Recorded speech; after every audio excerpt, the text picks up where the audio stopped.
हाँ जी बच्चों, welcome. Unit है वेव ऑप्टिक्स, चैप्टर है पोलराइजेशन और लेक्चर नंबर है 2।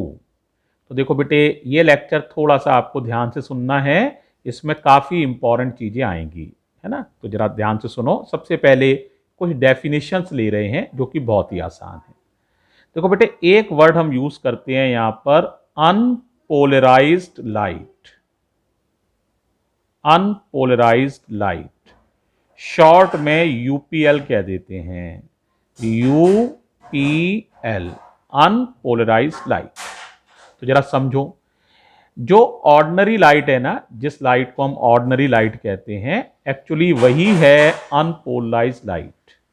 तुमने कभी कभी सुबह उठे हो और तुमने कभी लाइट सोर्स की तरफ देखा हो, है ना, या बल्ब वगैरह को देखा हो, आंखें मिचमिचा सी रही हो, तो तुम्हें ऐसा लगता होगा जैसे बल्ब से हर तरफ लाइनें सी निकल रही हैं, बहुत हर तरफ लाइनें ही लाइनें निकल रही हैं। ऐसे लाइट निकलती हुई कभी महसूस होती होगी, है ना। यही है अनपोलराइज्ड लाइट। ऐसी लाइट जिसके वाइब्रेशन हर संभव दिशा में होते हैं, उसे हम कहते हैं अनपोलराइज्ड लाइट। तो देखो, अनपोलराइज्ड लाइट को बनाने के फिजिक्स में दो तरीके हैं। या तो आप ऐसे ही बना लीजिए कि हर दिशा में वाइब्रेशन दिखें, ऐसे बना लीजिए। तो एक तो तरीका यही है यूपीएल को बनाने का। एक ये है, कोई भी बेटा तिरछी लाइन हो तो उसको हम दो कंपोनेंट में बांट सकते हैं, है ना। तो एक ऐसे और एक ऐसे। तो एक तरीका यह है कि आप एक प्लेन में लाइट बना दीजिए, इस प्लेन में भी लाइट है और इसके परपेंडिकुलर प्लेन में भी लाइट है, ऐसे भी लाइट है, ऐसे ऐसे ऐसे ऐसे हर तरफ। तो मैं यहां डॉट रख दे रहा हूं क्योंकि इन लाइंस को बनाया तो नहीं जा सकता है। तो डॉट का मतलब है vibrations are also perpendicular to these lines. तो इस तरह से भी यूपीएल को बना सकते हैं। तो डेफिनेशन क्या है? The light whose vibrations are in each and every plane is called unpolarized light। बोलो भाई, क्या डेफिनेशन है अनपोलराइज्ड लाइट की? The light whose vibrations are the light whose vibrations are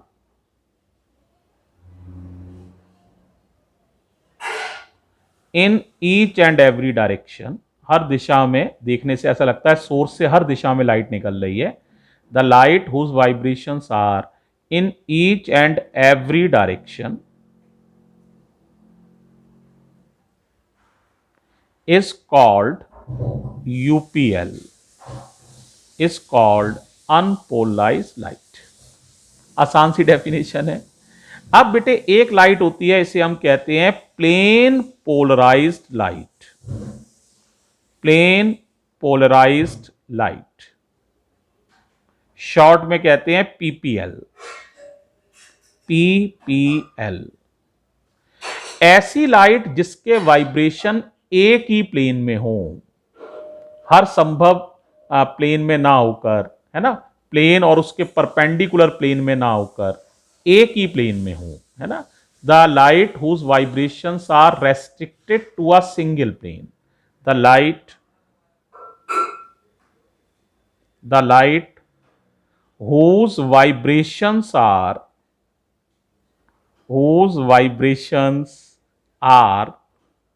restricted to a single plane,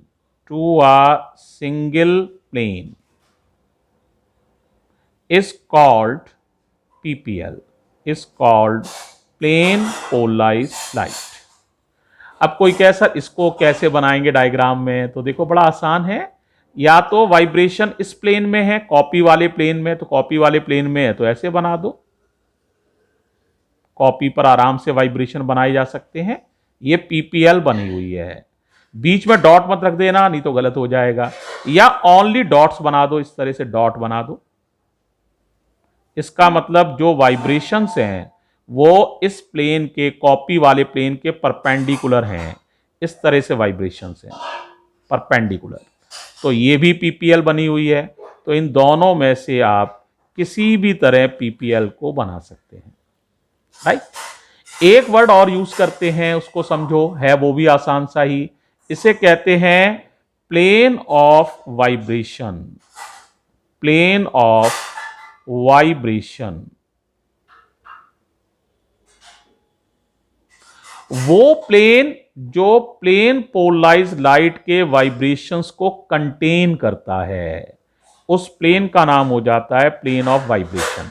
जैसे अगर ये vibrations हैं तो ये जो कॉपी का पेज है, ये वाला पेज है ना, इसी में ये वाइब्रेशंस कंटेन्ड हैं, इसी में रखे हुए हैं ये वाइब्रेशन, तो ये कॉपी का पेज ही कहलाएगा प्लेन ऑफ वाइब्रेशन। तो क्या बोला, बोलो, a plane which contains the vibrations of PPL is called plane of vibration. तो बोलो क्या बोला, the plane which contains the vibrations of PPL is called plane of vibration। Plane of vibration. तो plane of vibration भी समझ में आ गया है। अब एक वर्ड और यूज करते हैं, प्लेन ऑफ पोलराइजेशन। जैसे मैं इन्हीं ऑसिलेशंस की बात करूं तो ये कॉपी का जो प्लेन है ये तो कहलाएगा प्लेन ऑफ वाइब्रेशन, और इस कॉपी के प्लेन के परपेंडिकुलर प्लेन, जैसे ये मेरी हथेली है इस समय ऐसे रखी हुई है ना, तो ये जो हथेली ऐसे रख दी है मैंने, ये हथेली कहलाएगी प्लेन ऑफ पोलराइजेशन। यानी a plane which is perpendicular to the plane of vibration is called plane of polarisation. A plane which is perpendicular to the plane of vibration is called plane of polarisation. तो देखो next page पे ले जा रहे हैं, तो जरा ध्यान से देखो, बोलो क्या बताया definition, the plane which is perpendicular to the plane of vibration is called plane of polarization. ध्यान दीजिएगा, तो डेफिनेशन है प्लेन ऑफ पोलराइजेशन। याद हो गई डेफिनेशन, 2-3 बार मैंने बोल दी है। बोलो अब तुम लोग बोलो, the plane which is perpendicular to the plane of vibration is called plane of polarization। plane of polarization। ये बच्चों आपके 4 छोटी छोटी सी डेफिनेशंस हैं जिनको हमने अभी डिस्कस किया है। पहली थी अनपोलराइज्ड लाइट, ऐसी लाइट जिसके वाइब्रेशन हर संभव दिशा में होते हैं, है ना, सोर्स से हर दिशा में लाइट निकलती हुई दिखाई देती है, तो वो है आपकी अनपोलराइज्ड लाइट। फिर थी पीपीएल, प्लेन पोलराइज्ड लाइट, ऐसी लाइट जिसके वाइब्रेशन सिर्फ एक ही प्लेन में रेस्ट्रिक्ट कर दिए जाएं, एक ही प्लेन में उसके वाइब्रेशंस हैं, उसे कहते हैं हम प्लेन पोलराइज्ड लाइट। फिर था plane of vibration, a plane which contains the vibrations of plane polarized light is called plane of vibration, and a plane which is perpendicular to the plane of vibration is called plane of polarization। यहां तक कोई दिक्कत नहीं होनी चाहिए। अब बेटे एक मैं बड़ा इंपॉर्टेंट लॉ पढ़ा रहा हूं, इसको ध्यान से सुनो, यह है ब्रूस्टर्स लॉ। Brewster's law. अब आपके दिमाग में आएगा सर ये ब्रूस्टर्स लॉ क्या है। ब्रूस्टर्स लॉ एक टेक्निक है जिससे हम यूपीएल को पीपीएल में बदल सकते हैं, किसी भी बिना चीज को यूज किए, सिंपली वैसे ही, यानी कि बिना कोई हम crystal, tourmaline crystal, Nicol prism, calcite crystal कुछ भी यूज नहीं कर रहे हैं, और हम यूपीएल को पीपीएल में बदलने की टेक्निक बताई ब्रूस्टर साहब ने।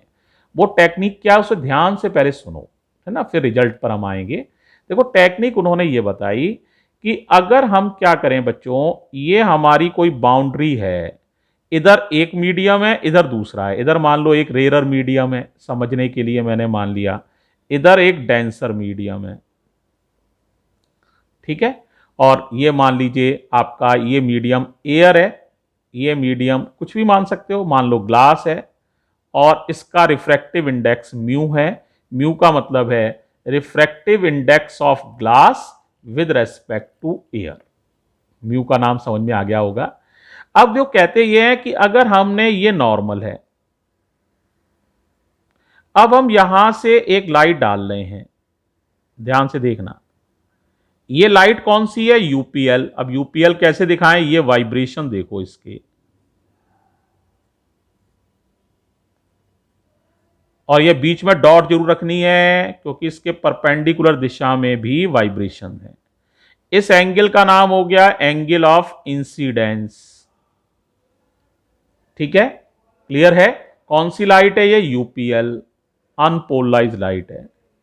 अब यहां से लाइट के दो भाग हो जाएंगे, कुछ लाइट तो टकरा के लौट जाएगी, तो टकरा के लौटेगी तो ये रिफ्लेक्टेड लाइट हो गई, रिफ्लेक्टेड लाइट, रिफ्लेक्टेड लाइट, ध्यान से समझना। और कुछ लाइट इसमें अंदर चली जाएगी, ट्रांसमिट हो जाएगी, तो ये आप रेयर से डेंसर मीडियम में आएगी ना लाइट, तो ये थोड़ा सा नॉर्मल की तरफ झुक जाएगी, तो ये नॉर्मल की तरफ इस तरह से झुक गई है। ये एंगल आर है, एंगल ऑफ रिफ्रैक्शन, आर का नाम है एंगल ऑफ रिफ्रैक्शन। ये आई है तो ये भी आई होगा, क्योंकि एंगल ऑफ इंसिडेंस और एंगल ऑफ रिफ्लेक्शन तो बराबर होते हैं, एंगल ऑफ रिफ्लेक्शन, ये रिफ्रैक्शन, ये अलग बात है। इस लाइट का नाम होगा ट्रांसमिटेड लाइट, है ना, या रिफ्रैक्टेड लाइट कह सकते हो, रिफ्रैक्टेड लाइट, वर्ड अलग अलग हैं, ये रिफ्रैक्टेड है, ये रिफ्लेक्टेड है, एल या आर अलग अलग स्पेलिंग्स हैं। अब ब्रूस्टर साहब ने क्या इंपॉर्टेंट बात कही, अगर कभी ऐसा हो कि रिफ्लेक्टेड लाइट और रिफ्रैक्टेड लाइट यानी ये दोनों लाइट बीम आपस में परपेंडिकुलर हों, कैसे हों, परपेंडिकुलर 90 डिग्री पर हों, तो ये वाली जो लाइट होगी, ये इसके बारे में बात कर रहा हूं, रिफ्लेक्टेड लाइट, ये प्लेन पोलराइज लाइट हो जाएगी अपने आप। कौन सी हो जाएगी, पीपीएल, प्लेन पोलराइज लाइट।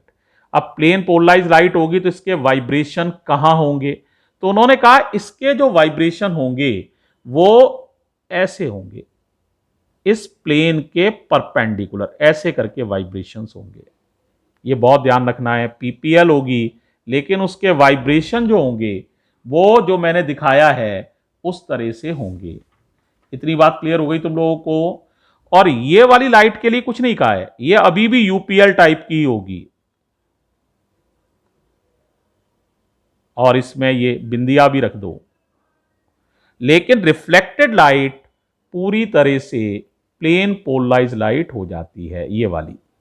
तो देखो क्या कहा गया है, अगर हम किसी बाउंड्री पर जो दो मीडियम को सेपरेट कर रही है, यूपीएल को इंसिडेंट करें, और यदि रिफ्लेक्टेड लाइट और रिफ्रैक्टेड लाइट आपस में परपेंडिकुलर है, तो जो रिफ्लेक्टेड रे होगी वो पूरी तरह से प्लेन पोलराइज लाइट होगी, और उसके वाइब्रेशन इस प्लेन के परपेंडिकुलर दिशा में होंगे। यही है ब्रूस्टर्स लॉ। अब जरा इसको मैथमेटिकली समझते हैं।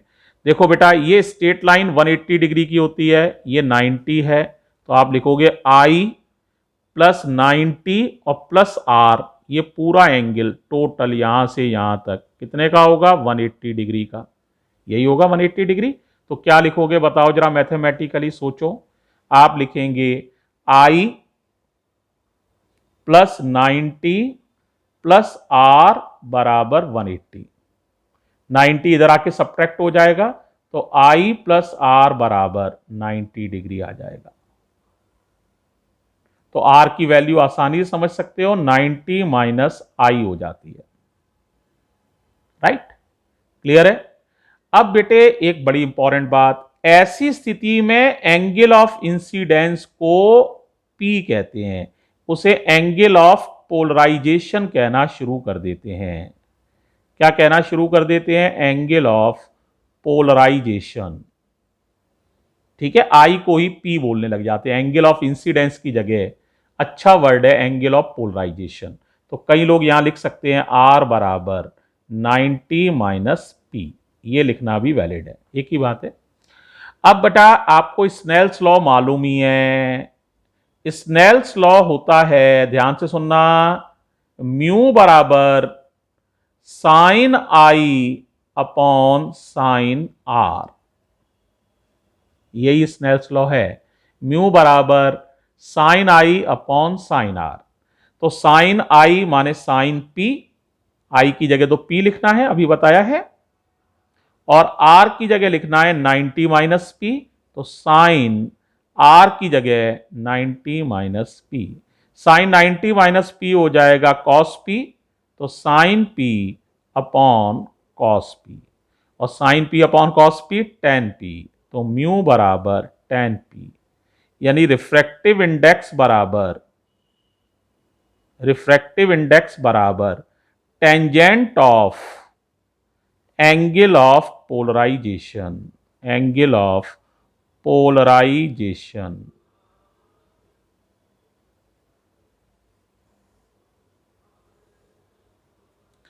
अब देखो बेटे, अगर आए ना ब्रूस्टर्स लॉ एक नंबर में लिखने को, अब एक नंबर में इतना लंबा तो नहीं लिखा जा सकता है, तो आप बस यही डेफिनेशन दे देंगे, म्यू बराबर टेन पी, या refractive index equals to tangent of angle of polarisation, it is called Brewster's law.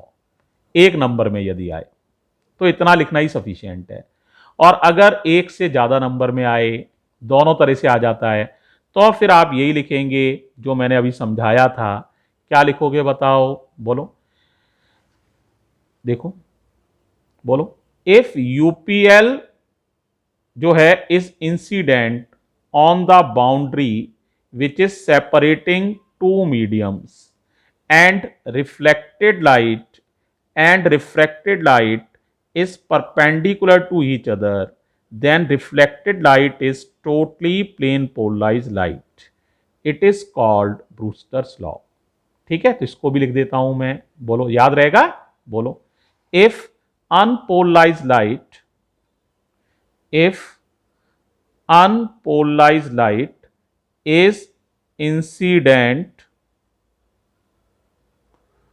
Incident किस पर की गई है? Incident on a boundary separating two media, medium का जो प्लूरल होता है वो मीडिया होता है, separating two media, such that, बोलो क्या बात है, सच दैट रिफ्लेक्टेड रे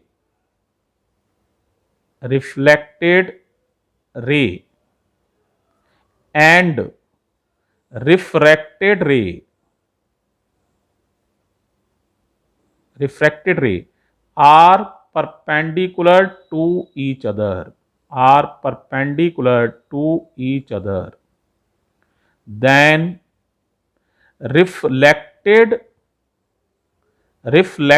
light is totally